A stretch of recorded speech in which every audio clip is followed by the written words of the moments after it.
Kung balak nyo mag-online shopping, you can use my link before checking out.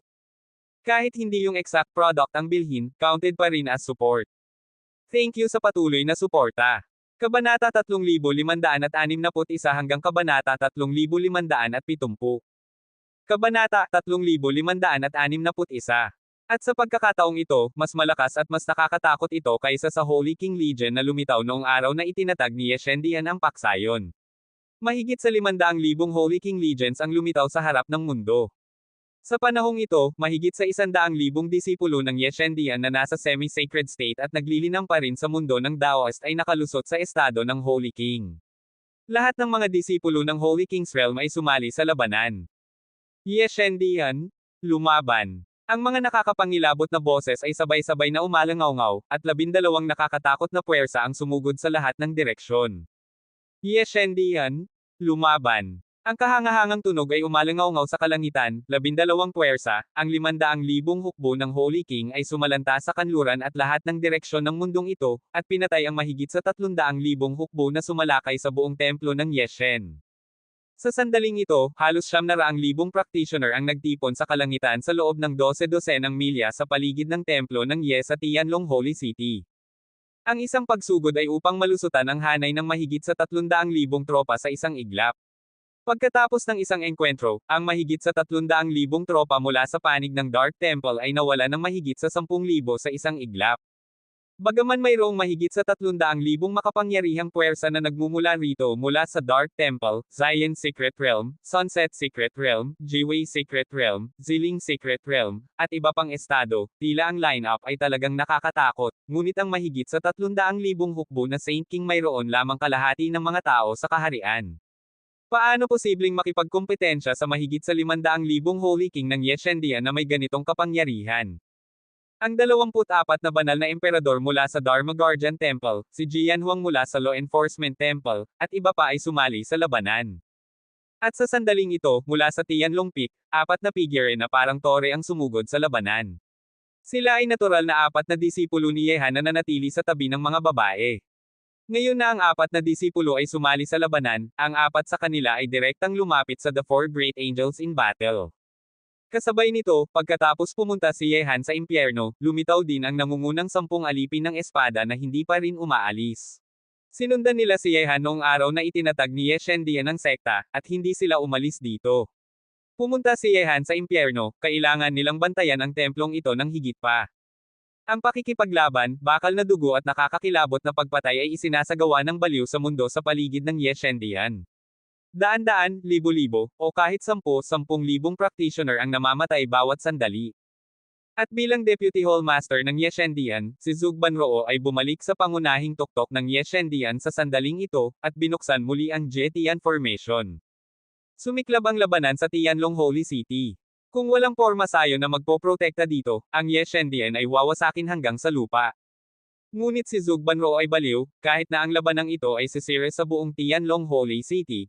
Hindi siya magdadalawang isip, kahit na ang Tianlong Holy City ay nawasak, ang mga buto ng mga kaaway na sumalakay ay ililibing din sa lupaing ito superior.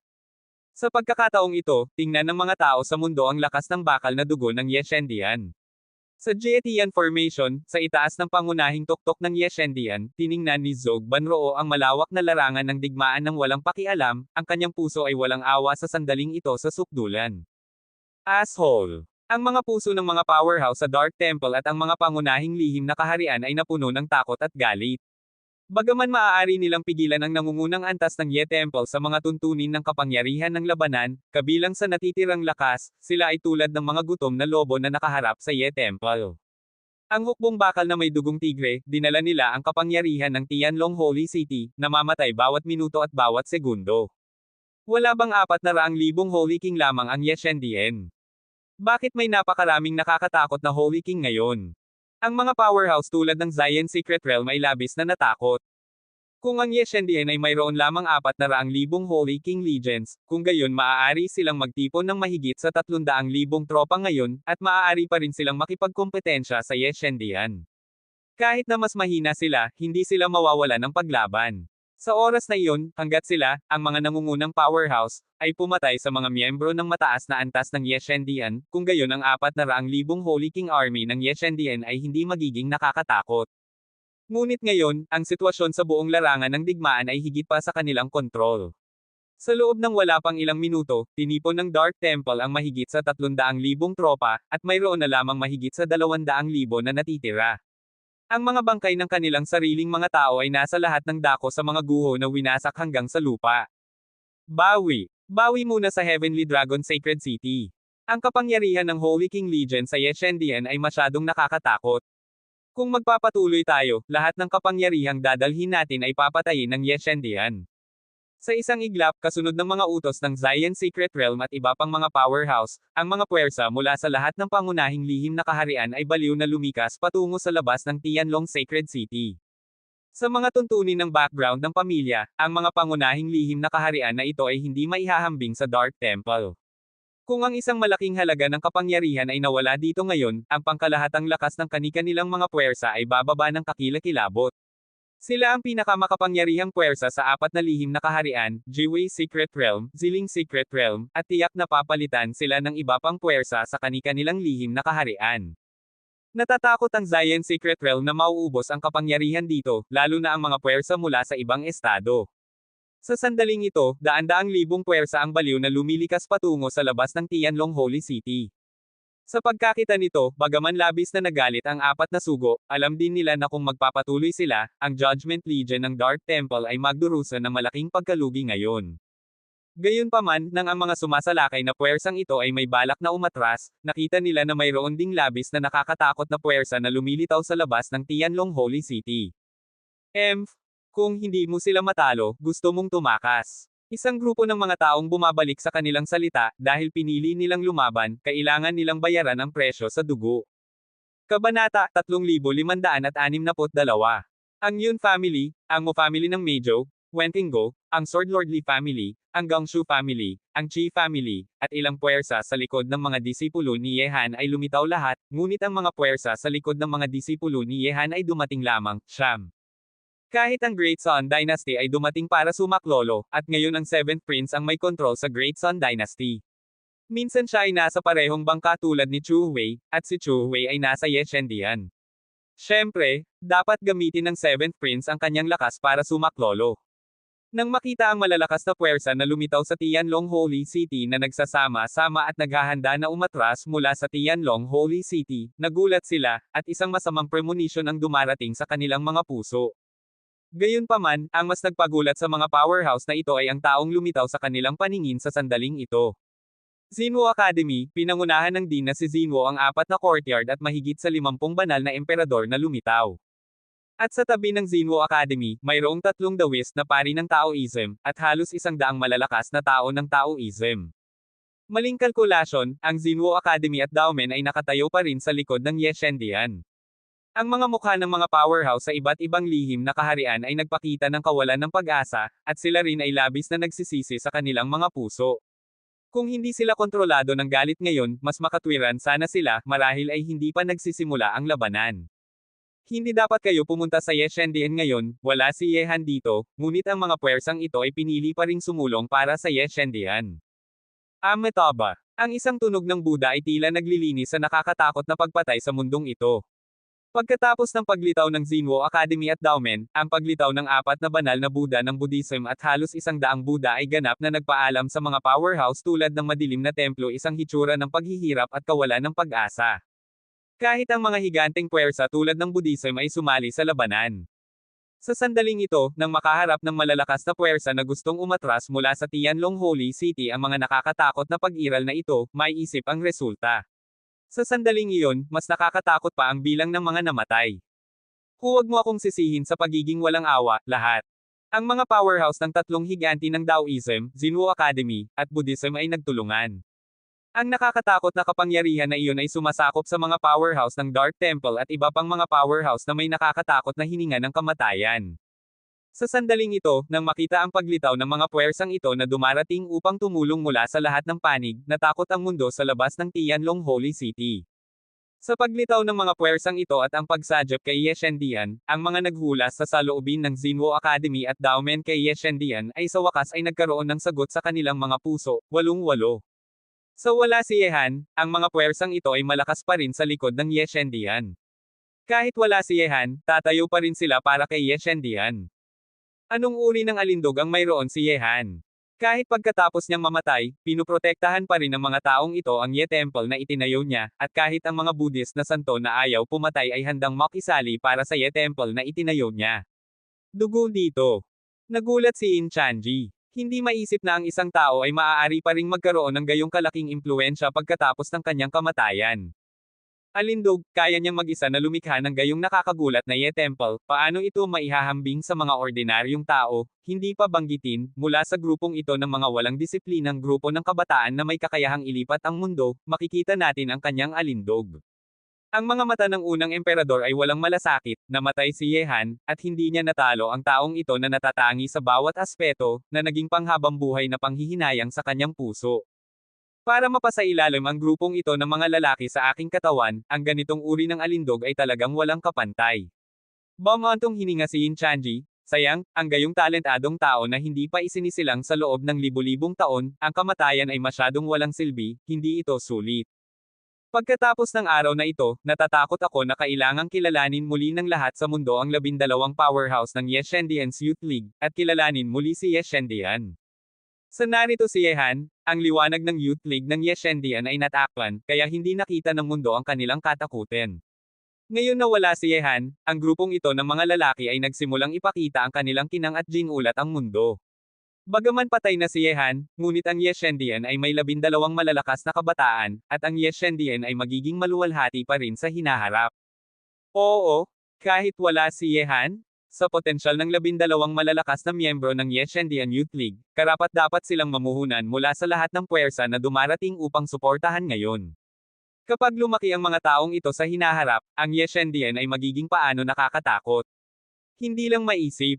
Nagulat ang mga henyo ng seminaryo. Sa Tianlong Holy City, habang ang makapangyarihang puwersa mula sa lahat ng pinagmumulan ay sumali sa labanan, mahigit sa 1 milyong practitioner ang lumahok sa labanan ngayong araw dito, at ang buong Tianlong Holy City ay naging larangan ng digmaan para sa malalaking labanan at pagpatay.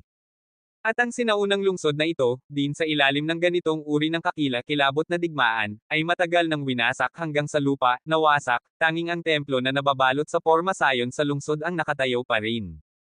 Ang Dark Temple ay nagtipon ng mahigit sa 300,000 tropa para bumaba sa Tianlong Holy City, ngunit sa ngayon, mahigit sa 100,000 na lamang ang natitira, at kalahating oras pa lamang mula nang magsimula ang labanan, at ang lakas ng Dark Temple ay nawala. Sa ganitong punto ng katakutin. Bukod dito, marami sa mga powerhouse na dumating sa Tianlong Sacred City ngayon at naghanda na lumaban sa Ye Shendian kasama ang Dark Temple, lahat ay namatay sa labanan. Mahigit sa 10 tao. Kahit isang sugol ng Dark Temple ay napunit sa kalahati ng isang malakas na 4 na disipulo. Kabanata 3563. Ang ganitong uri ng pagkawala, maging para sa madilim na templo o sa Zayan Secret Realm, ay nagpabago sa kanila ng dugo. Mula ngayon, ang katayuan ng kani-kanilang puwersa sa Central God Territory ay tiyak na bababa mula sa tuktok na kapangyarihan hanggang sa tuktok na kapangyarihan. Pangalawang rate na puwersa, kahit third rate na puwersa. Gayunpaman, ang nakakatakot na digmaan ay nagpapatuloy pa rin, at ang pagkalugi ng Dark Temple at iba pang mga puwersa ay nagpapatuloy pa rin. Sa ngayon, masasabing pinagsisisihan na ng Dark Temple at iba pang mga pangunahing puwersa kahit sa kanilang mga bituka. Hindi dapat sila pumunta sa Tianlong Sacred City para harapin ang Ye Shendian. Sayang, walang gamot na pagsisisi na ibebenta sa mundong ito.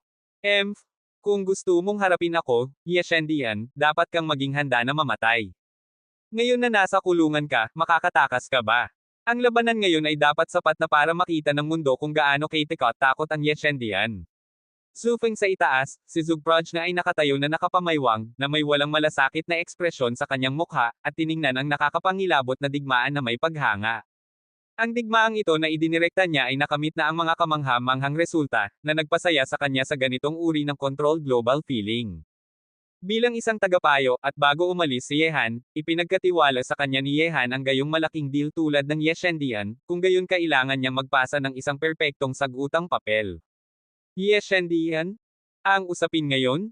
Hayaan na, handa kaming magbayad ng kabayaran, mangyaring tanggapin ang aming pagsuko. Ang Zion Secret Realm at iba pang mga powerhouse ay natakot sa nakakatakot na labanan na ito, at ang kanilang mga kaluluwa ay natakot. Sa labanan ngayon, ang kanilang mga pagkalugi ay masyadong seryoso. Kung hindi pa rin sila umaamin ng pagkatalo, kung gayon sila ay talagang tapos na. Ang isang Yeshendian ay nakakatakot na sa sukdulan, at mayroong dalawang higanteng puwersa ng Xinwu Academy at Daomen na sasali. Kahit na hindi nila naisip ito, para sa Buddhist sect na hindi nila naisip, ang mga santo na ito ay handang magkaroon ng dugo sa kanilang mga kamay para sa kapakanan ng Yeshendian. Paano sila magkakaroon ng pagkakataong manalo sa labanang ito? Ang pagtawag sa pagsuko bilang isang pag-amin ng pagkatalo, tila pinipilit mo pa rin ang huling piraso ng dignidad sa iyong puso, ngunit kahit na sumuko ka, papayag ba ako, Yeshendian? Ngumisi si Zugbanroo, at kung hindi siya magsasalita, ang buong labanan ay matatapos. Nang makita na walang tugon, at nagpapatuloy pa rin ang nakakatakot na labanan, ang Zion Secret Realm at iba pang mga powerhouse ay nawalan na ng pag-asa, na may isang hukbo ng higit sa 300,000. Ang pagkawala ng bawat minuto at bawat segundo ay nagpababa sa kanilang mga puso dugo, pumunta sa Tianlong Holy City, at kumilos laban kay Yeshendian, katumbas sila ng pagpunta sa impyerno. Ngayon ko lang gustong umamin ng pagkatalo. Natatakot ako na huli na. Susuko ba ang Yeshendian, na may ganap na kalamangan? Umiling ang mga henyo sa seminaryo. Sa ngayon, kontrolado ng Yeshendian ang pangkalahatang sitwasyon. Kung sila ito, hindi nila tatanggapin ang grupong ito ng mga tao. Ang pagsuko ng sumasalakay na kaaway, tanging ang presyo ng dugo ang makakagulat sa mundo, at mapapawi ang mga iniisip ng mga nagtataglay ng masasamang layunin tungkol sa Yeshendian. Gayunpaman, sa sandaling ito, isang kamangha-mangha at nakakatakot na presyon, tulad ng isang hindi nakikita at malaking tuktok ng bundok, ay bumagsak sa buong Tianlong Sacred Town. Ang ganitong uri ng mapanupol na espiritu ay ang pinakamahusay sa mundo, tulad ng isang Diyos na bumababa mula sa langit. Sa sandaling ito, ang lahat sa buong labanan ay nabalot sa nakakatakot na pamimilit na ito, na parang may isang hindi mapaglabanan na puwersa ng pagkakulong na gustong ibilanggo ang kanilang mga espiritu. Sa pakiramdam dito, ang labanan na kumalat sa buong Tianlong Holy City ay unti-unting tumigil, na pinapanood ang piraso ng hangin at ulap na biglang nagkagulo, na naging labis na nakakatakot. Anong nangyayari? Sa pangunahing tuktok, sumimangot si Zugbanroo.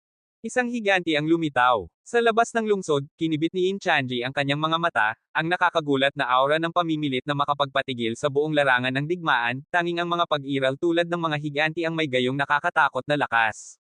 Narito ang Dark Heavenly Emperor. Kinibit ni Yin Chanji ang kanyang mga mata at tiningnan ang nawasak na lungsod. Tianlong Holy City, sa ilalim ng malupit na kapangyarihan ng digmaan ng mahigit sa 1,000,000 tao, ang sinaunang lungsod na ito ay matagal nang naging guho maliban sa nakatayo pa ring templo. Sa sandaling ito, ang labanan sa nawasak na lungsod na ito ay unti-unting tumigil. Ang mahigit sa 500,000 Saint King Legion ni Yeshendian, na pinamumunuan ng 12 batang malalakas na lalaki mula sa Youth League, ay tumitig sa mundo sa itaas ng kanilang mga ulo na may malamig na mata.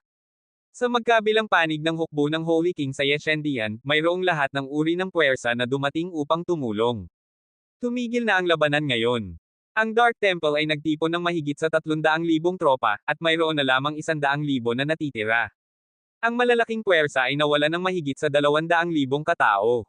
Kabilang sa mga ito, ang bilang ng malalakas na lalaki sa kaharian ng Holy Emperor na namatay sa labanan ay isang nakakagulat na bilang. Dumating ang isang master. Ang 3 dakilang master ay tumingin ng walang malasakit, sa wakas ay nawala na ang komposisyon ng master ng madilim na templo. Hall Master, narito na ang Hall Master. Sa unahan, ang mga mukha ng natitirang 3 dakilang sugo ng Dark Temple ay napuno ng isang liwanag ng pag-asa na parang sila ay muling isinilang, na humaharap kay Yeshendian at sa mga makapangyarihang puwersa na tumindig para kay Yeshendian. Ang ganitong uri ng presyon ay nagpadama sa kanila, na palaging alof, kung ano talaga ang kamatayan. Sa pagkakataong ito, napakalapit nila sa kamatayan. Bilang mga sugo ng Dark Temple, hindi nila naisip na isang araw ay makakatagpo sila ng gayong kakilakilabot na bagay. Kabanata 3564. Umalis na si Zugbanroo sa pangunahing tuktok ng templo ng Yeshen at pumunta sa labas ng mundo. Bagaman medyo nagulat siya sa kasalukuyang sitwasyon, inaasahan na lilito ang master ng Dark Temple. Ang usapin ngayon, hayaan na lang. Bigla, narinig ko lang ang boses, ngunit hindi ko nakita ang tao. Ang boses na nagdadala ng walang katapusang pamimilit ay kumalat sa buong mundo, na may isang hindi mapaglabanan na kamahalan at pagiging dominanti. Bilang isa sa mga higanti sa Gods and Demons continent, ang pag-iral ng Dark Heavenly Emperor ay iginagalang at kinatatakutan ng lahat.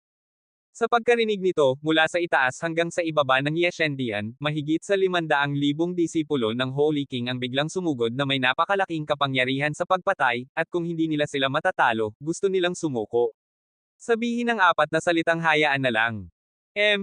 Bilang pinuno, hindi ba iniisip ng Panginoon ang kadiliman na huli na para sabihin ito?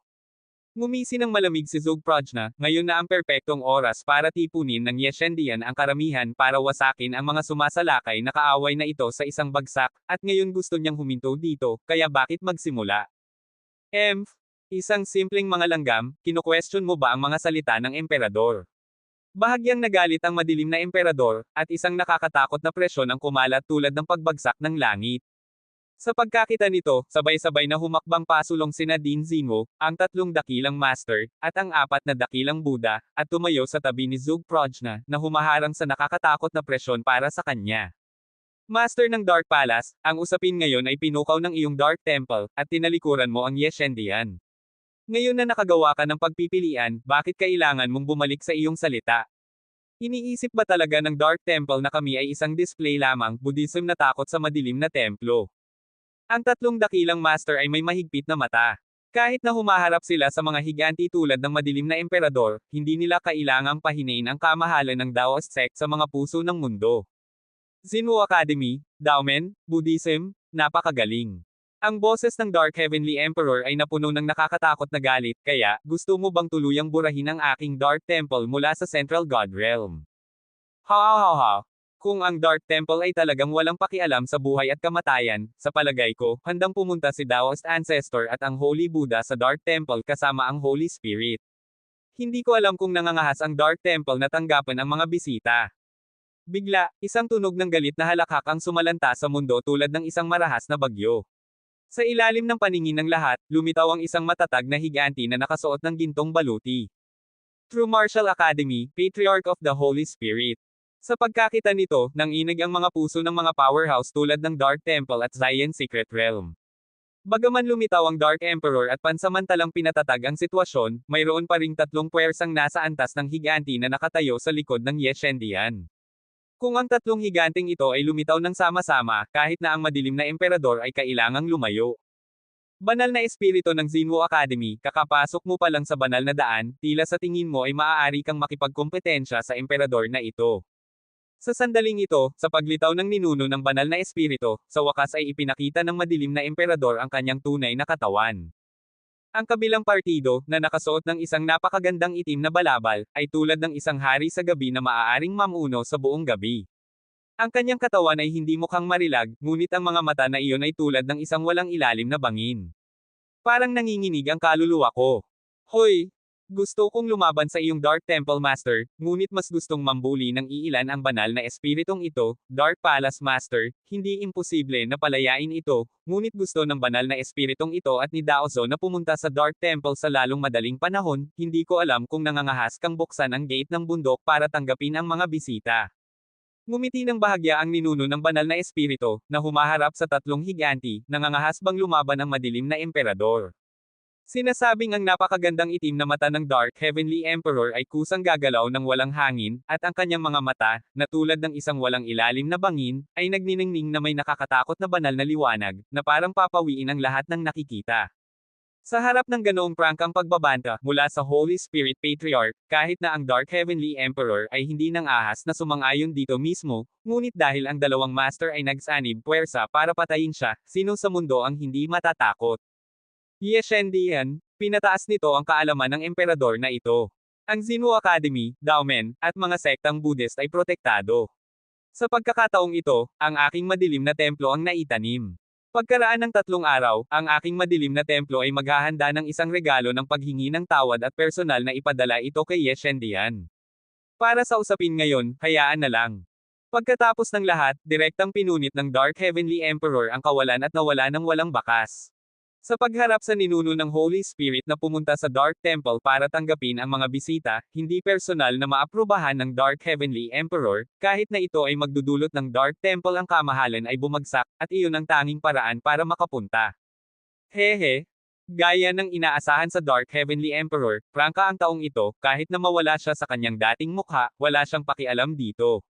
Ang ninuno ng banal na espiritu ay may malamig na liwanag sa kanyang mga mata, at ngumisi siya. Sa pagkakita nito, hindi tumanggi si Zugprajna. Talagang malaki ang epekto nito sa pagpapalit ng higante kay Yeshendian para patayin ang Dark Temple. Bukod dito, walang oras para sa isang mapagpasyang labanan sa Dark Temple. Ngayon, ang Dark Temple ay maaaring magdusa ng malaking pagkalugi at mawala ang lahat ng mukha. Ang ganitong uri ng resulta ay napakabuti na. Kahit na ang Dark Emperor ay maaari lamang aminin ang pagkatalo. Nangangahas harapin si Yeshendian. Pagkaraan ng 3 araw, kung hindi mo ipadala ang regalo ng paghingi ng tawad, kung gayon ako, si Yeshendian, ay tiyak na magpapadala ng mga tropa. Sa oras na iyon, dapat mong malaman kung ano ang magiging wakas. Mawala. Tiningnan ni Zugprajna nang walang pakialam ang grupo ng mga powerhouse na ang mga mukha ay napuno ng kagalakan tulad ng natitirang bahagi ng kanilang buhay pagkatapos ng isang sakuna. Mayroong mahigit sa 300,000, at 100,000 lamang ang napatay. Ang masakit na aral na ito ay dapat na sapat na para pigilan ang lahat ng puwersa sa mundo. Kabanata 3565. Isang nakakatakot na labanan ang natapos, at ang Tianlong Holy City ay ganap na nawasak. Sa pagtingin sa paligid, ang lahat ay isang gulo ng mga guho. Siyempre, maliban sa templo na nakatayo pa rin sa mga guho, hindi ito nasira sa anumang paraan. Gayunpaman, ang labanan na naganap sa Tianlong Sacred City ngayon ay tiyak na gigimbal sa mundo. Ito ang unang pagkakataon na ang makapangyarihang lakas ng Yeshendian ay ipinakita sa harap ng mundo. Bagaman bago ito, ipinakita ng Yeshendian ang nakakatakot na Holy King Legion sa mundo noong araw ng pagtatatag ng Yeshendian, ngunit hindi nito ipinakita ang bakal na dugong bahagi ng Yeshendian, na imposibleng isipin ng mundo ang Yes sa galit. Gaano katakot ang templo? Sa madaling salita, ngayon, ipinakita ng Yeshendian ang kanyang nakakatakot na kamahalan sa harap ng mundo. Sa hinaharap kahit na anong puwersa sa God and Demon Continent ang gustong harapin ang Yeshendian, maaaring hindi nila kayang tiisin ang nakakatakot na galit ng Yeshendian. Nagtipon ng Dark Temple ng mahigit sa 300,000 tropa, at 100,000 na lang ang natira sa huli. Ito ang pinakamagandang halimbawa pagkatapos ganap na galitin ang Ye Temple. Kung hindi dahil sa paglabas ng Dark Heavenly Emperor, walang isa sa 300,000 malakas na hukbo ang makakaalis sa Tianlong Holy City ng buhay. Natapos ang digmaan, at lahat ng puwersang dumating upang tulungan ang Ye Temple, maliban sa mga pinuno, lahat ng puwersang dinala ng mga puwersa ay umalis sa Tianlong Holy City at pabalik-balik mula sa kung saan sila nanggaling, ngunit ang mga pinuno ng mga puwersang ito ay hindi umalis at isa-isang dumating. Ye Temple. Sa sandaling ito, sa itaas ng pangunahing bulwagan ng templo ng Yeshen, ang mga pinuno ng maraming puwersa tulad ng ninuno ng banal na espiritu, ang Dean ng Xinwu, ang 3 dakilang master, ang 4 na banal na Buddha, pati na rin ang pamilyang Yun, ang pamilyang Mo, at ang pamilyang Janjanli ay nagtipon. Sa pagtingin sa babae na nagtulak kay Yeshendian upang lumaban ng buong tapang ngayon nang walang anumang pag-atres. May babaeng ito sa Yeshendian, kailangang aminin ng lahat na naruroon ang paningin ni Yehan, ang babaeng ito na tila walang gaanong lakas ay sapat na upang pigilan ang kalangitan. Hindi umupo si Zogbanro sa posisyon ng Deputy Hall Master, na nagpakumbaba na nakikipag-usap sa lahat ng malalakas na tao na naroroon, ngunit umupo sa isang posisyon sa pangunahing bulwagan, tiningnan niya ang malalakas na tao na naroroon, sa ilalim ng nagtatakang mata ng lahat, tumayo at yumuko sa lahat ng direksyon, sinabi niya, bago magpasalamat sa inyong lahat sa paglabas upang ipaglaban ang Yeshendian ngayon, mangyaring payagan si Prajna na humingi ng tawad sa inyong lahat. Hindi ko alam kung ano ang intensyon ng Vice Hall Master. Tiningnan ni ancestor ng pamilyang Yun at iba pang mga powerhouse si Zugprajna sa pagtataka. Sinabi ni Zugbanro, kalahating buwan na ang nakalipas, lahat kayo ay pumunta sa Ye Temple upang humingi ng mga sagot, ngunit hindi sinabi ni Banroo sa inyo ang katotohanan, kaya ngayon ay humihingi ako ng tawad sa inyong lahat, ngunit ang bagay na ito ay ganap na aking ideya, Zugbanro, at ang master ng templo, at Yeshen. Hindi mahalaga sa sinuman sa templo, ngayon na lumalaban ka para sa templo ni Ye, sa wakas ay masasabi na ni Prajna sa iyo ang katotohanan, ang master ng templo ay hindi inilibing sa kailaliman ng walang hanggang mahinang tubig.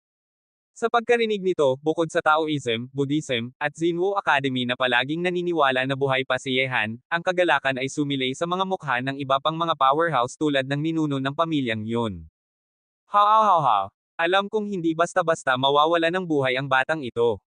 Talagang pinag-alala ako ng batang babae sa aking ninuno nang walang kabuluhan sa loob ng kalahating buwan. Tumawa ng masigla ang ninuno ng pamilyang yun. Buhay pa rin ang guro. Mukhang nasa sabik si Li Xiaoya. Hindi patay ang batang master. Sina Nan Wenqing at Mo Hailan ay pareho rin. Sila ay nalubog sa isang uri ng kalungkutan sa nakalipas na kalahating buwan, ngunit ngayon alam nila ang eksaktong sagot na nagpasaya sa kanila. Ang iba pang mga partido na nakipaglaban para sa Ye Shendian ngayon ay huminga rin ng maluwag. Kasabay nito, medyo nagalak din sila na pumunta sila ngayon para sa Ye Shendian. Kung hindi sila nagpakita ngayon, kung gayon ang pagkakaibigan na naitatag nila kay Ye Shendian ay hindi masisira. Ang dakilang pagpapala ng Master ay katumbas ng langit, kahit na ang isang Jedi tulad ng Wujian Roushoy ay hindi makakatulong sa Master. Huminga ng maluwag ang mga disipulo ni Yehan. Sa sandaling ito, natutuwa rin sila na dumating sila at alam ang sagot, at ang mga hindi dumating upang tumulong kahit na siya ay disipulo ni Yehan, ang kanyang relasyon kay Ye Shendian ay lalong magiging malayo. Walang sorpresa sa mga mukha ng malalakas na lalaki mula sa Taoism, Buddhism, at Zinwo Academy. Bagaman ang walang hanggang mahinang tubig ay isang Jedi na kinatatakutan maging ng mga higanti, palagi silang naniniwala na ang binata ay hindi basta-basta mawawala ng buhay. At alam pa ng Daoist sect na pumasok si Yehan sa mundo ng impyerno at hindi inilibing sa kailaliman ng walang hanggang mahinang tubig. Kaagad, tiningnan ni Zugproj na ang lahat ng kapangyarihan sa pangunahing bulwagan. Sa pagkakita nito, sinabi ni Zugbanroo, isa kayong malakas na partido, at hindi dapat itago ni Prajna, ngunit bilang Deputy Hallmaster, kailangan kong isipin ang tungkol sa kinabukasan ng Ye Shendian. Ang dating Ye Shendian ay tila may walang hanggang tanawin, at mayroong lahat ng partido na mag-escort dito. Ngunit sino ang tapat? Sino ang mali? Walang nakakaalam. Kaya kailangan kong gumawa ng masamang hakbang, at inaasahan kong mauunawaan ninyo ang masakit na pagsisikap ni Prajna. Ngunit mula ngayon, kung mayroon kang anumang bagay, ako, si Ye Shendian, ay tiyak na gagawin ko ang aking makakaya sa tulong. Ang sakuna sa labas ng teritoryo ay darating sa panahong ito, maging ako man, si Ye Shendian, o lahat ng naruroon, kailangan natin ng ilang pinagkakatiwalaang kaalyado, upang magkaroon tayo ng mas magandang pagkakataon na manalo sa hinaharap kapag nakaharap sa kaaway sa labas ng teritoryo. Sa pagkarinig sa mga salita ni Zugbanroo, sinadya ni Zug Qiyang na itago ang buhay at kamatayan ni Yehan mula kay Zugbanroo, at ang bakas ng sama ng loob sa kanyang puso ay nawala ng malaki. Bagaman itinago ni Zugbanroo ang katotohanan mula sa kanila noon, nagawa niyang sabihin ang buong bagay ngayon, at ang kabilang partido ay tumayo mula sa pananaw ni Ye Shendian, wala siyang ginawang mali. Pagkatapos ng lahat, ang pagtatago sa pagkakataong ito ay talagang sumubok sa mga posisyon ng maraming tao. Hindi pa banggitin ang iba pang mga bagay, sa 18 direktang disipulo ni Yehan, 9 na paksayon lamang ang dumating, at ang iba ay hindi dumating, at hindi man lang sila tumugon. Vice Hallmaster, dahil ang batang master ay hindi inilibing sa kailaliman ng walang hanggang mahinang tubig, nagtataka ako kung nasaan siya ngayon. Itinanong ni Nan Wenqing ang mga pagdududa sa kanyang puso. Kinibit ni Zugproj na ang kanyang mga mata at sinabi, isang lugar na umiiral lamang sa mga alamat, ang mundo ng impyerno. Ano, mundo ng impyerno? Sa sandaling sinabi ito ni Zugproj na, lahat ng kapangyarihan na naroroon maliban sa Taoism, Buddhism, at Zinwo Academy ay nagulat. Ang pag-iral ng mundo ng impyerno ay palaging isang alamat sa Gods and Demons continent, at hindi pa ito nakumpirma. Girl, talagang umiiral ba ang mundo ng impyerno? Tanong ng ninuno ng pamilyang yun na may ekspresyon ng damdamin sa kanyang mukha. Kabanata 3566. Sinabi ni Zugbanroo, pumasok ang Panginoon sa mundo ng impyerno. Dapat malaman ng lahat na ang Panginoon ay nagsanay ng isang makapangyarihang martial arts. Sa ngayon, may clone na iniwan ng Panginoon sa Ye Shendian. Hindi na kailangang mag-alala tungkol sa kasalukuyang sitwasyon ng Panginoon sa mundo ng impyerno, kaya't hindi na kailangang mag-alala ang lahat, basta't dumating ang oras, babalik ang Hallmaster mula sa mundo ng impyerno. Tila talagang nagtagumpay ang maliit na tiyuhin. Ngumiti ang ikatlong Daozen. Amitaba, pagpasok sa reincarnation at impyerno, si Ye Shizo ay maaaring tawaging pinakapambihirang tao sa mga edad. Bulong ng Buddhist Holy Buddha. Haha, kapag bumalik ang batang iyon, gusto ko talagang tanungin, anong uri ng pag-iral ang maalamat na mundo ng impyerno? Ngumisi si Patriarch Holy Spirit. Sa pagkakita nito, nagtinginan ang lahat ng kapangyarihan mula sa lahat ng panig na may blankong pagkabalisa. Tila alam ng tatlong higanti na matagal nang pumunta si Yehan sa mundo ng impyerno. Hindi nagtagal, lahat ng puwersang dumating upang tulungan ang Ye Temple ngayon ay umalis ng may kasiyahan. Sa pagkaalam sa mga bagay na ito sa Ye Shendian ngayon, ikinalulungkot nilang lahat sa kanilang mga puso na hindi ito nasayang. Hindi lamang nila nalaman na si Yehan ay hindi inilibing sa kailaliman ng mahinang tubig, kundi nalaman din nila ang pag-iral ng mundo ng impyerno. Sa pagpapadala ng mga kapangyarihan ng lahat ng partido, sinisimulan na rin ng Ye Shendian na muling itayo ang Tianlong Holy City. Gayunpaman, bagaman ang Ye Shendian ay mag-aambag sa muling pagtatayo ng Tianlong Holy City, tumutulong lamang ito sa mga practitioner na naninirahan sa Tianlong Holy City. Bagamat ang labanang ito ang nagdulot sa Tianlong Holy City na mahulog sa mga guho dahil sa templo ng Ye, ang pangunahing salarin ay ang templo ng kadiliman. Nagpapasalamat ang mga practitioner ng Holy City ng Tianlong na makakatulong ang templo ng Ye na itayong muli ito. Pagkatapos ng lahat, ang Tianlong Holy City ngayon ay masasabing ang pinakamaunlad at masiglang lugar sa 12 Holy Cities ng Zhongzhou. Maraming practitioner ang gustong manirahan dito.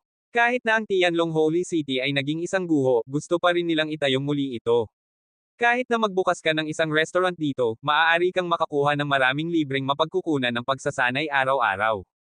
Gayunpaman, kumpara sa matao at masiglang eksena sa Dragon Sacred City ngayon, si Zug Banroo, na nakaupo ng nag-iisa sa pangunahing bulwagan, ay walang gaanong kagalakan sa kanyang mukha.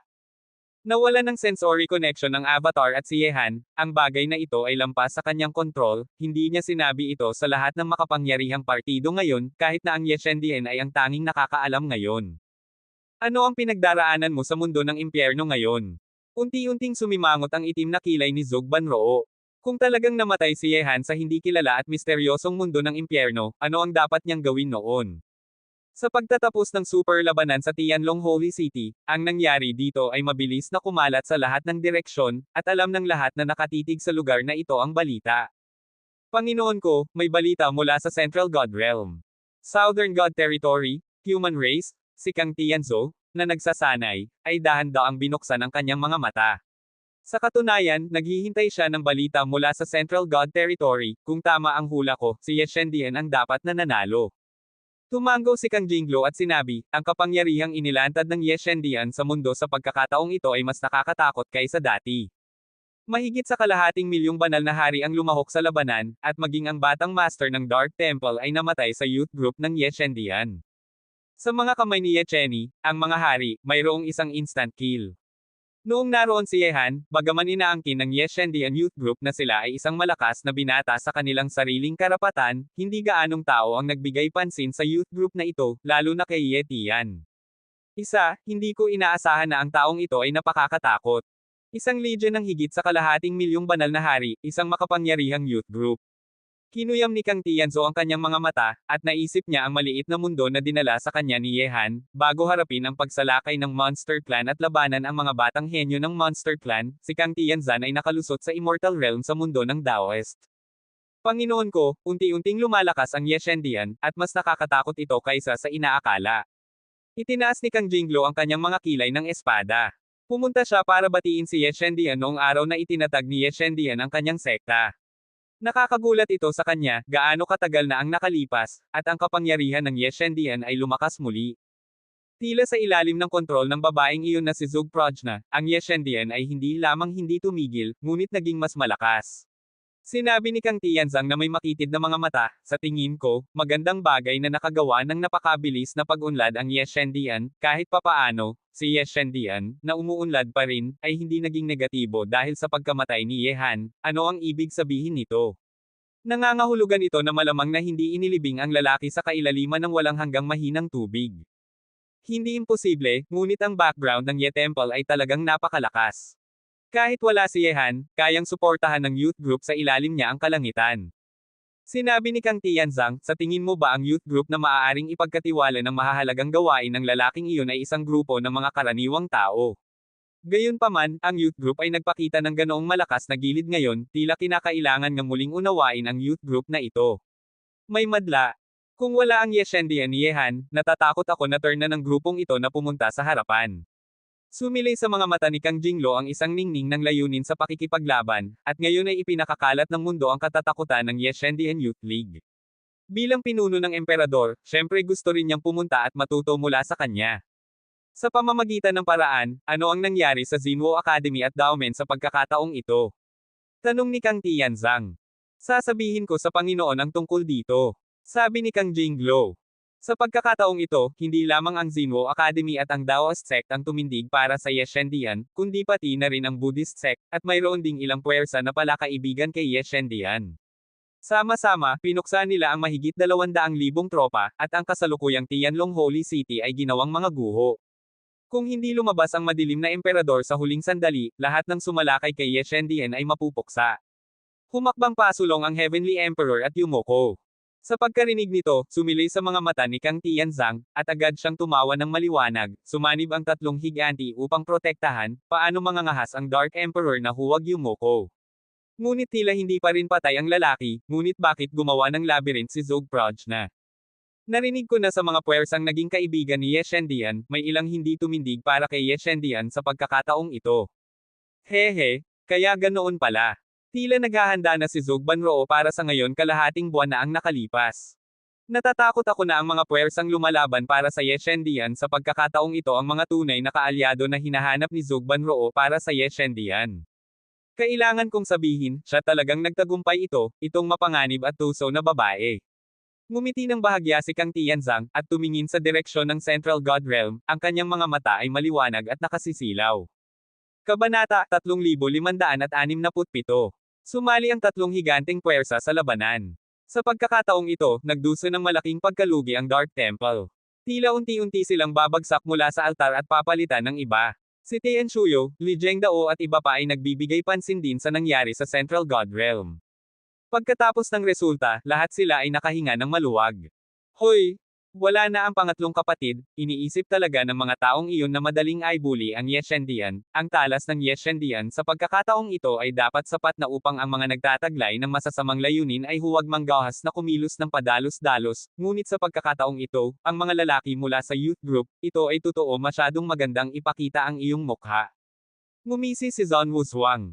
Sinabi ni Li Zhengdao na may ngiti, mayroong tatlong nakababatang kapatid sa nakaraan, at hindi na naging turn ng grupong ito na pumunta sa harapan.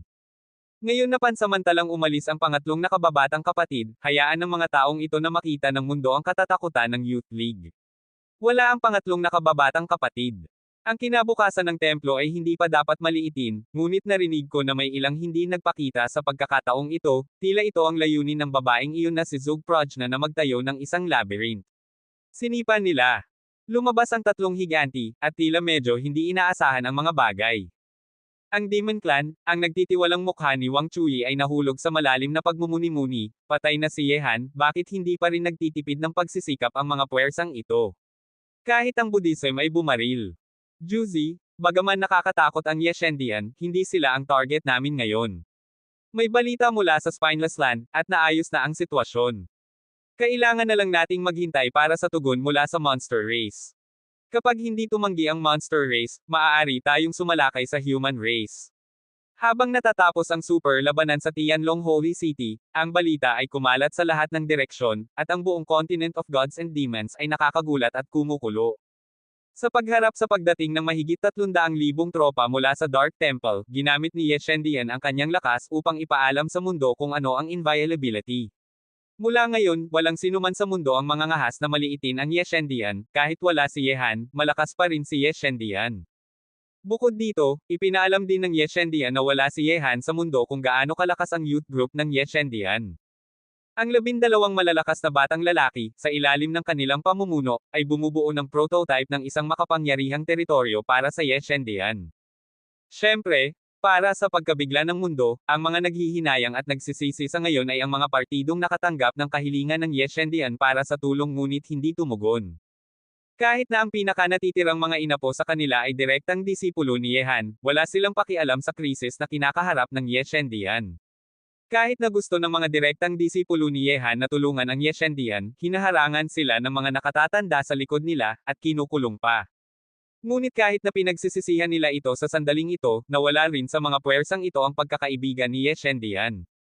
Kahit na wala si Yehan sa Yeshendian ngayon, sa pamamagitan ng labanang ito, muling nakita ng mundo ang katatakutan ng kinabukasan ng Yeshendian, hindi pa banggitin na ang hinaharap na potensyal ng 12 malalakas na batang lalaki ng Youth League ay karapat-dapat na mamuhunan sa anumang puwersa. Sapat na ang nakakatakot na pag-unlad ng Yeshendian upang magkaibigan ang anumang puwersa kay Yeshendian, hindi pa banggitin na sa likod ng Yeshendian, mayroon pa ring suporta mula sa lahat ng partido, at kahit na ang tatlong pangunahing puwersa sa Central God Domain ay hindi natitinag na nakatayo sa likod ni Yeshendian. Panginoon, ligtas na naipasa ng Yeshendian ang pagsubok na ito, at ginulat ang mundo sa kanyang malakas na lakas, at kahit na ang tatlong higanti ay tumayo sa likod ng Yeshendian ng walang pag-aalinlangan. Kung titingnan ng impormasyong ito, si Yehan posible pa rin siyang buhay. Sa isang lugar ng paraiso, ang buong mundo ay napapalibutan ng walang katapusang mga glacier sa isang sulyap, at kahit na ang mga tuktok ay nabuo ng mga glacier. Gayunpaman, sa itaas ng mga glacier na ito, mayroong lahat ng uri ng mga bulaklak na namumulaklak, na ginagawang napakaganda ng buong mundo. Mayroong masakit na lamig, ngunit gayon din ang kagandahan ng 100 bulaklak na namumulaklak. At sa lupaing ito ng kaaya-ayang kagandahan, mayroong isang kahangahangang palasyo ng yelo. Sa loob ng palasyo ng yelo, may nakatira na isang walang kapantay na babae na napakaganda na walang sino man ang maaaring tumugma sa kanya.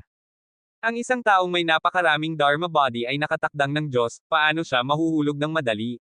Sinabi ni Binghao ng Gon, bukod dito, na may gayong mga kayamanan sa mundo na may ganoong nakakatakot na time ratio, kung ang kanyang mga nagawa ay maaari lamang makamit sa puntong ito, nakakadismaya ito, ngunit, nalaman mo na ba kung nasaan siya ngayon? Umiling ang malakas na lalaki sa Cheney Building at sinabi, sa nakalipas na kalahating buwan, halos pinaliguan ng aming mga general ang God and Demon Continent, ngunit wala kaming nakitang anumang pahiwatig, ngunit ngayon ang tatlong higanti ay lumalaban kay Ye. Kung titingnan ng saloobin ng templo, posible na buhay pa si Yehan, ngunit walang nakakaalam kung nasaan siya. Walang hanggang mahinang tubig. Napalalim ang pag-iisip ang Queen of Bing. Kahit siya ay hindi nang ahas na lumalim sa lugar na iyon. Kung hindi namatay si Yehan sa kailaliman ng weak water, nasaan kaya siya? Nagpatuloy ang malakas na lalaki sa Cheney Tower, gayunpaman, natagpuan ng aming mga tao ang mga bakas ni Lee Kunlun sa City of Destiny. Ang taong ito ang ipinagkatiwala ni Yehan na imbestigahan ko sa Cheney Tower. Bukod dito, ang mga libingan ng nangungunang 10 sinaunang emperador ay nawala na. Nasira, natatakot ako na ang Temple of Destiny ay ganap na malalantad sa mga mata ng mundo sa maikling panahon, at pinaghihinalaan ko na ito ay dapat gawin ng mga dayuhang lahi mula sa labas ng rehiyon. Tila sinisikap na ng mga dayuhang lahi ang kanilang makakaya upang wasakin ang selyadong World Gate. Sumilay sa mga mata ng Bing Queen.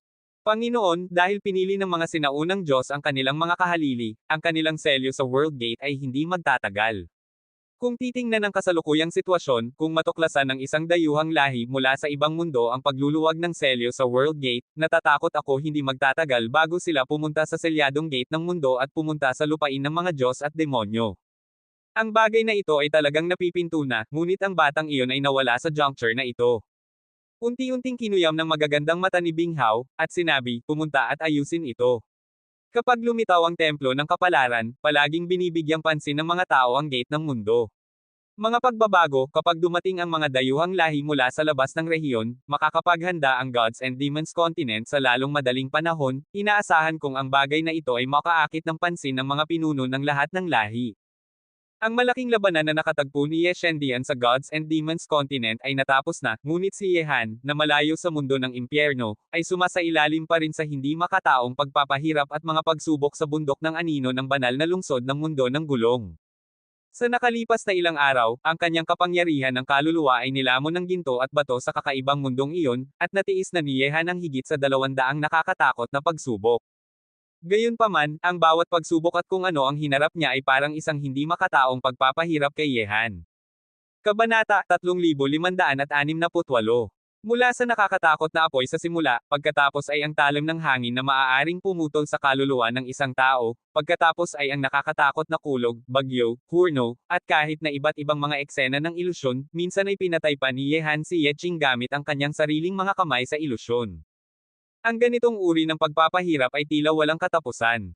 Sa tuwing makakaligtas si Yehan sa isang pagsubok sa kanyang malakas na paniniwala, tatanggap siya ng isa pang uri ng nakakatakot na pagsubok. Ang bawat pagsubok ay buhay at kamatayan ni Yehan. Sinuportahan ng isang malakas na paniniwala. Bagaman hindi alam ni Yehan kung dinala siya ni Jinshi sa kakaibang espasyong ito, at kung ang pagsubok na kanyang pinagdaanan ay papatay sa kanya kung siya ay mab-aigo, ngunit mula sa sandaling tinanggap niya ang pagsubok, hindi kailanman naisip ni Yehan ang tungkol dito, mab-aigo. 999 na pagsubok, para sa kapakanan ni Jake Kwangren, dapat siyang makaligtas, kahit na mayroong libu-libong pagsubok, hindi siya susuko. Ngunit sa sandaling ito, si Yehan ay nasa walang katapusang ibabaw ng dagat. Sa kalangitang ito, mayroong malakas na ulan, malakas na hangin, kasama ng kulog at kidlat, at mayroong isang nakakatakot na pag-iral sa ilalim ng dagat na gustong lunukan ang kaluluwa ni Yehan. 5 araw na. Nakatayo sa kawalan sa harap ng Bayan Mountain, si Menggo ay nag-aalalang tumingin sa binata na nakaupo ng nakakross sa harap ni Jinshi nang walang anumang paggalaw. Walang sino man ang nakaimpluwensya kay Jinshi ng higit sa 10 araw. Bumantong hininga ang vice-presidente ng Chongshan. Hindi pa siya umaalis mula nang pumunta siya rito. Bagamat sa pangkalahatan, basta't walang aksidente, hindi siya magtatanong bagamat nawala ang kanyang buhay, ang kailangan niyang maranasan ay isang nakakatakot na pagpapahirap na walang makatiis. Hindi pa tumitigil si Yehan, na nangangahulugang kaya pa rin niyang magpatuloy. Hindi nagtagal, sa paglipas ng panahon, 6 na araw, 7 araw, 9 na araw. Sa Holy City, medyo marami ng tao ang nakakaalam tungkol sa katotohanan na may mga tao sa Baekhyun Mountain na nag-convert kay Jinshi, at halos paminsan-minsan, may mga taong pumupunta para manood sa paligid ng Baekhyun Mountain. Sa oras na ito, ang mga tao sa paligid ng Baekhyun Mountain, tulad ni Wo Shigan, Bai Kei, at Wei Qiu, na nakipag-ugnayan kay Yehan dati, ay dumating lahat dito. Sa orihinal, nagtataka lamang sila na sumulyap, ngunit hindi nila inaasahan na magkakaroon ng taong naka-crossleg sa Baekhyun Mountain. Ang taong nakaupo doon ay si Yehan. Paano siya ang nag-iimpluwensya kay Jinshi? Mukhang nagulat si Bai Kei. Bagamat halos 10 araw na ang nakalipas mula nang matapos ang seremonya ng reincarnation, ang balita na iaanunsyo ang utos ng mga sugod ng 10 mundo 3 araw pagkatapos ng pagtatapos ng seremonya ng reincarnation ay hindi pa naiuulat, kaya't ang mga pangunahing City Lord ay hindi pa aalis. Sa ngayon, inaasahan ng lahat ng City Lord na hindi mahuhulog sa ulo ni Yehan ang posisyon ng sugod ng 10 mundo. Kung hindi isusuko ng Runner Hall ang posisyon ng sugol ng 10 mundo dahil sa pamamagitan ni Yehan sa seremonya ng reincarnation, kung gayon ang natitirang mga City Lord, marahil ay may pagkakataon. Dahil din sa ganitong uri ng pag-iisip kaya sinundan ni Bai Kei ang City Lord na si Awang at pansamantalang nanatili sa banal na lungsod, na gustong makita kung anong uri ng desisyon ang gagawin ng Runner Hall. Ngunit ang hindi inaasahan ni Bai Kei ay ang makapangyarihang binata na pumatay sa 3 City Lord sa isang hilera sa seremonya ng reincarnation at nagpa-surrender sa 4 na City Lord ng kusang loob ay pumunta sa Bayan Mountain at gustong impluwensyahan si Jinshi. Lumabas na siya ang nag-iimpluwensya kay Jinshi. Sa tingin ko, baliw ang taong ito. Sa kasaysayan ng mundo ng impyerno, walang sino man ang nakaimpluwensya kay Jinshi. Sa nakaraan, ang mga taong nag-iimpluwensya kay Jinshi ay bumalik ng walang tagumpay o namatay sa daan. Talagang umaasa ako na ito hindi kailanman aalis si Yu Bastard sa Bayan Mountain. Si Wo Shigan ay may masamang tingin sa kanyang mukha, at kinamumuhian at kinatatakutan niya si Yehan sa parehong oras. Bakit siya pumunta sa Bayan Mountain para impluwensyahan si Jinshi? Mukhang nagtataka si Wei Qiu. Matapos makinig sa mga salita ni General Shaoqi, isinuko na niya ang ideya ng paggawa ng kaaway sa isang nakakatakot na tao tulad ni Yehan. Sa orihinal na akala ni Wei Qiu na si Yehan ang magiging envoy of the Ten Realms, at handa siyang ibaba ang kanyang mukha para batiin si Yehan, ngunit walang balita mula sa Temple of the Will sa napakatagal na panahon. Umiling si Bai Kei, impluwensya Jinshi, walang sino man ang nakapagtagumpay, kahit na siya ay imposibleng magtagumpay, may mga taong mas mahusay kaysa sa kanya, ngunit walang sino man sa kanila ang nagpabukad ng Jinshi, at sa pagkakaalam ko, sa impluwensya ni Jinshi ayon sa mga talaan, walang sino man ang nakahigit sa 10 araw, kaya nagtataka ako kung ilang araw na siya sa Bayan Mountain. Sa pagkarinig nito, tumingin si Wei Qiu sa isang multo na hindi kalayuan sa kanya. Malinaw na kilala ng multo si Wei Qiu, ang anak ni General Shaoqi, at siya ay nagkusa na magsabi, walang nakakaalam ng eksaktong mga araw, ngunit mula sa balita mula sa simula, siya ay nasa Bayan Mountain nang hindi bababa sa 4 o 5 araw.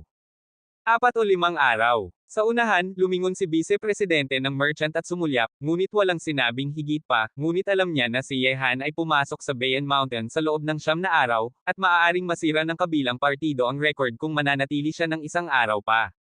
Hindi ko alam kung ilang araw pa kaya tatagal ang batang ito. Mukhang umaasa ang Vice-Presidente ng Heavy Commerce. Kung matagumpay siyang makapagtiis sa loob ng 9 na araw, hindi dapat malaking problema na makaligtas sa loob ng 10 araw, tama? Hindi nagtagal, dumating ang gabi, at ang kalangitan na parang takip silim ay muling bumalot sa buong impyerno. Sa templo ng gulong, tiningnan ng hari ng gulong ang langit, na may ngiting nakabibighani sa lahat ng nilalang, tila nasira na ang record na iniwan ng nauna. Maaari itong magtiis sa loob ng 10 araw, ito ang unang pagkakataon na nangyari ang ganitong bagay sa mundo ng impyerno. Sabi ng mataas na saserdote. Kabanata 3569. Hindi ko alam kung sa tingin ng high priest ay magtatagumpay siya. Tumingin ang wheel-turning king sa high priest. Sa pagkarinig nito, umiling at bumantong hininga ang mataas na saserdote, mahirap sabihin ang kapalaran ng taong ito. Kung gayon, maghintay tayo at tingnan kung hanggang kailan siya tatagal. O, magtatagumpay ba siya? Ngumiti ng bahagya si Haring Zuanlan, na tinitingnan ang dalawang magkaibang kulay ng itim at puti sa nakatanim na halaman sa tabi niya, ngunit tumubo ang mga ito ng eksakto, pareho. Pagkatapos ng 10 araw, ang batang ito ay talagang hindi kapanipaniwala.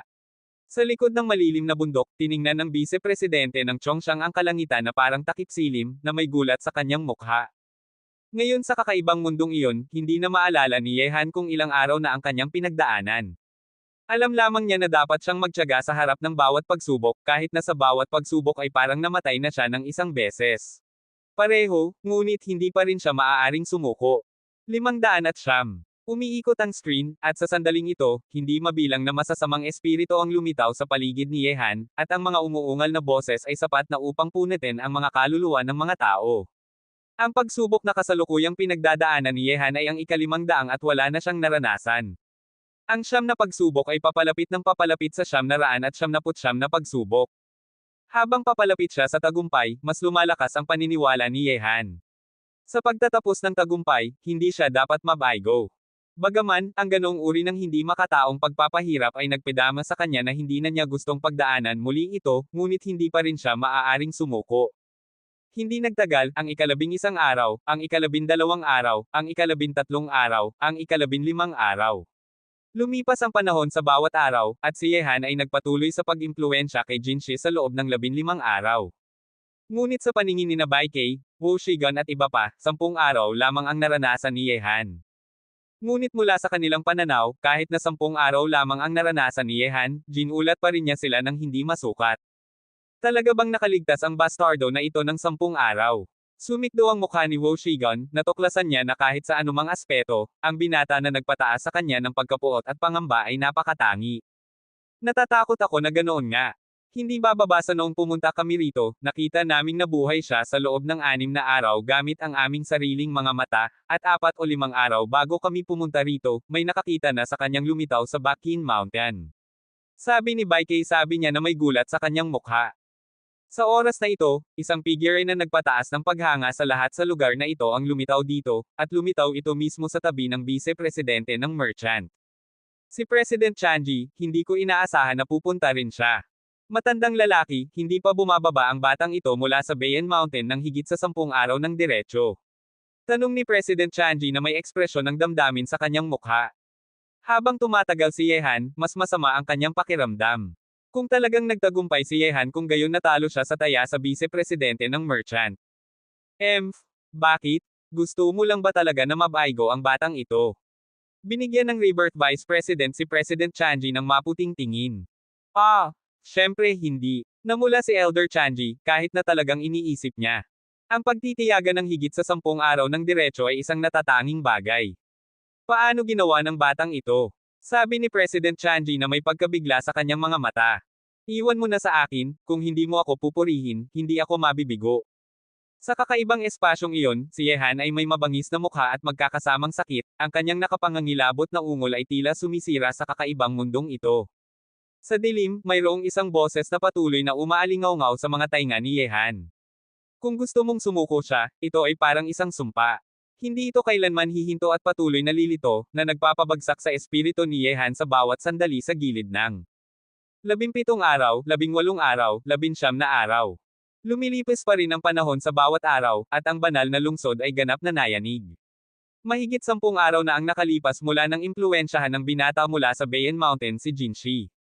Ang walang kapantay na record na ito ay sapat na upang takutin ang sinuman. Sa paligid ng Bayan Mountain, isang grupo ng mga nanunood ang umalis, at isang grupo ng mga nanunood ang dumating muli, at iba pa at iba pa. Ang mga matang pumupunta rito isa-isa ay nakatingin sa binata na nakaupo ng nakakross at hindi gumagalaw sa likod ng bundok. Sa wakas, pumasok si Yehan sa Bakin Mountain, at ika-20 araw na. Habang nawawala ang kadiliman at muling bumabalot sa lupa ang takip-silim, sinisimulan ng mga practitioner sa banal na lungsod ang isang bagong araw. Sa banal na lungsod, kahit nalampas sa banal na lungsod, kahit na ang buong mundo ng gulong, pati na rin ang 10 mundo ng impyerno, isang pagbabago ang tahimik na nagaganap sa dilim. Kabanata 3570. Wow! Sa Bakin Mountain, isang nakasisilaw na gininto ang liwanag ang sumabog mula sa tuktok ng gininto ang bato, na sumugod sa walang katapusang kalangitan. Ang eksenang ito ay gumulat sa mga tao sa paligid ng Bayan Mountain. Kaagad, natakot silang makita na sa gininto ang bato, isang banal na puting bulaklak ang unti-unting namumukadkad.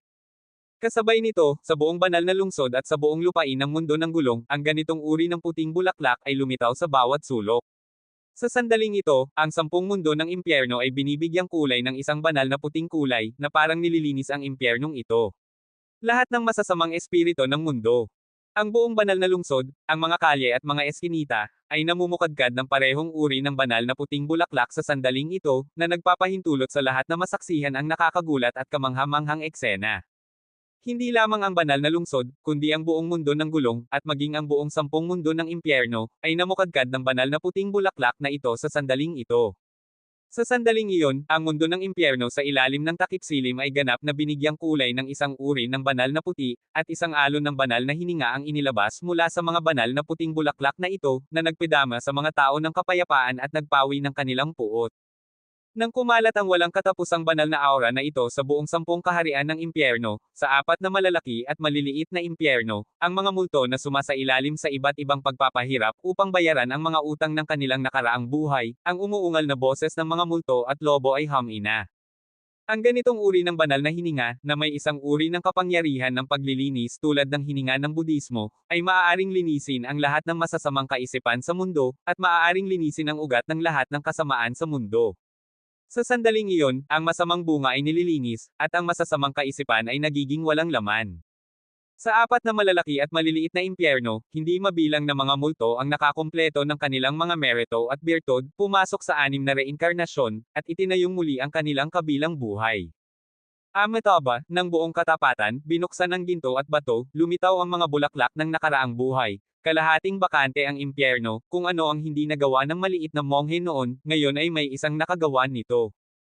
Isang Buddha na may mukha ng pagkahabag ang nakaupo ng nakakross sa walang katapusang purgatorio, at ginagamit ang kataas-taasang dharma upang impluwensyahan ang lahat ng kasamaan. Sa sandaling ito, ang mga banal na puting bulaklak ay ikinalat sa buong mundo ng impyerno, at ang kapangyarihan ng paglilinis na dala nito ay nakaapekto na sa hindi mabilang na tao. Ang mga merito at birtud ng multo ay kumpleto, at pumasok siya sa 6 na kaharian ng reinkarnasyon. Sa sandaling ito, ang 4 na malalaki at maliliit na impyerno ay kalahating bakante, na isang malaking kapalaran. Kalahati na lang ang laman ng impyerno, napakalaking kapalaran. Sa 10 kaharian ng impyerno, tiningnan ng mga hari ng 10 templo ang mga banal na puting bulaklak sa buong kabundukan at parang sa kanilang paningin, at isang ngiti ang unti-unting lumitaw sa kanilang marilag o mabangis na mukha. Wala pang ganitong magandang kapalaran sa 10 mundo ng impyerno. Sa mundo ng mga runner, ganap na sinakop ng mga banal na puting bulaklak ang lupa, sa mga kalye at eskinita, kahit na sa mga dingding, ang gayong mga banal na puting bulaklak ay makikita sa lahat ng dako, at ang buong mundo ng mga runner ay nanginginig at kumukulo. Ang mga bulaklak ng nakaraang buhay, ang mga bulaklak ng nakaraang buhay ay ikinalat sa buong mundo, talagang nagawa niya ito, namumukadkad ang gininto ang bato. Sa banal na lungsod, sina Bai Kay, Wu Shigan at iba pa na nakakita sa eksenang ito ay nagulat at natakot. Ito ay isang bagay na walang sino man ang nakagawa, ngunit talagang nagtagumpay sa batang lalaki. Sanhi ng Jinchong, binuksan ang ginto at bato. Ang buong banal na lungsod ay yumanig ng galit. Ang mga bulaklak ng nakaraang buhay ay ikinalat sa buong mundo, ang kamangha-manghang eksenang ito, sa wakas ay lumitaw sa mundo ng impyerno.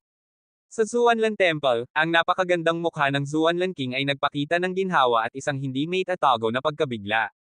Hindi lamang nagawang makaligtas ng binata sa 999 na sakuna, ngunit tumagal lamang ng 20 araw upang bumalik. Binigyan ni Lunwang si Yehan ng isang buwang deadline. Sa sandaling ito, ang Holy City's Bakin Mountain. Sa malilim na bundok na orihinal na parang isang patay na bundok, ang hindi may kumpara na banal na puting bulaklak na ito ay namumukadkad din. Sa pamumukadkad ng banal na puting bulaklak na ito, ang buong mundo ng impyerno ay tila mas maliwanag. Ang ginintoang bato ay namukadkad, nagtagumpay ito, talagang nagtagumpay ang batang ito. Sa kawalan sa harap ng Yin Mountain, ang vice-presidente ng Chongshan ay nasa sabik na parang isang bata sa sandaling ito, sumasayaw at tinitingnan ang binata na nakaupo ng nakakross sa gitna ng mga banal na puting bulaklak. Sa sandaling ito, siya ay nababalot ng banal na aura na iyon, tulad ng tanging dalisay na lupain sa mundong ito ng impyerno, dalisay at walang sala.